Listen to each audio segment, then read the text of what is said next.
Hello বন্ধুরা, এই গরমে সবাই তোমরা কেমন আছো? তো দেখো, আমি তো গিয়েছিলাম বাজারে, যেহেতু আমাদের বাড়িতে কোনো সবজি বাজার ছিল না। তো এত রোদের মধ্যে বাজারে গিয়েছিলাম, তো বাজার করে নিয়ে আসলাম। আর এত প্রচণ্ড গরম পড়েছে না কদিন ধরে, গরমে তো নাজেহাল অবস্থা। আর এত রোদ, সে ভোরবেলা থেকে রোদ, ভোরবেলা থেকে ওদিকে সন্ধ্যা পর্যন্ত রোদ। সত্যি রোদে মনে হচ্ছে আমার গা হাত পা পুড়ে গেল, এত রোদ। কি করব বলো, বাজার তো করতেই হবে, বাজার না করলে তো আর খাওয়া হবে না। তো দেখো, একটু ফ্যানের তলায় জিরিয়ে তারপরে এদিকে একটু গ্লুকন্ডি গলিয়ে আমি খেয়ে নিচ্ছি। এরপরে আবার রান্না করতে যেতে হবে, কারণ হচ্ছে সকালে রান্না করিনি, সকালে ছোলা বাদাম টাদাম খেয়ে চলে গেছিলাম বাজারে। তো বাজার করে এসে তো দেখো, এখন এখানে সব সবজিগুলো আমি বের করে নেবো। আর নিয়ে এসেছিলাম আজকে চিকেন, তো এই গরমের মধ্যে চিকেন নিয়ে এসেছি বন্ধুরা। তো যাই হোক, আর দেখো সব সবজিগুলো এখন ঢেলে আমি এখন এক এক করে সব ফ্রিজে রেখে দেবো।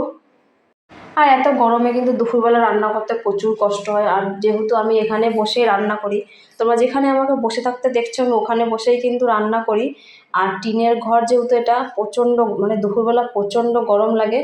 তো কি করব, কিন্তু রান্না আমি দুপুরেই করি, সকালের দিকে অতটা করি না। যেদিন সকালে রান্না করি সেদিন হয়তো ছেলের জন্য প্রেশার কুকারে কটা ভাত রান্না করলাম। তো যেহেতু আমি সকালে ভাত খাই না, তো ভাত আমি দুপুরেই রান্না করি, আর ছেলের জন্য সেদ্ধ ভাত কটা সকালে রান্না করে দিই, ও খায়। দেখো, এখানে বসে থাকতে থাকতে আমার এতটা গরম লাগছিল, তো ওই ফ্যানটা চালিয়ে নিলাম। আর ফ্যানটা যদি না চালাতাম তো মরে যেতাম হয়তো গরমে, এতটা গরম লাগছে। তো জানি না আজকে আমি কীভাবে রান্না করব এখানে। আজকে দেখো, বাজার থেকে নিয়ে এসেছি আমি উচ্ছে, লাউ, কুমড়ো, মানে যেগুলো আর কি গরমে খাওয়া ভালো, তো সেরকম সবজি আমি নিয়ে এসেছি। আর এখানে নিয়ে এসেছি কলমি শাক। দেখো, তো কলমি শাক দুটো আমি এখন মানে ফ্রিজে রেখে দেবো, কারণ হচ্ছে আজকে আর কলমি শাক রান্না করব না, আজকে পাট শাক রান্না করব। তো আমাদের ঘরের পিছনে তো পাট ক্ষেত আছে, তোমরা সবাই জানো। তো সেখানে যারা মানে যিনি চাষ করে, তিনি অনেকগুলো আমাকে পাট শাক দিয়েছিল, তো সেইগুলো আজকে রান্না করব।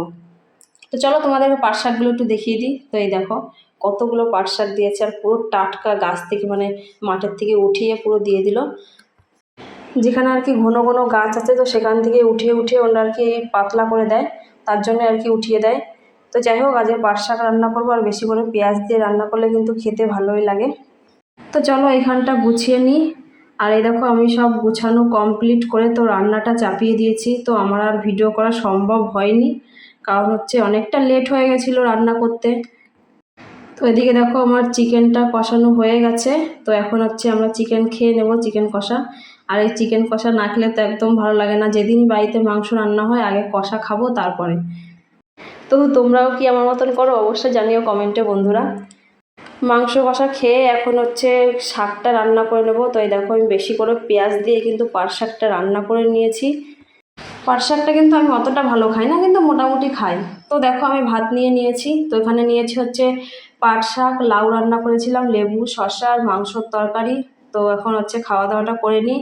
তো বন্ধুরা, তোমাদের কি রান্না হলো দুপুরে জানিও, আর আমার ব্লগটা তোমাদের কেমন লাগলো অবশ্যই জানিও। সবাই ভালো থেকো, টাটা।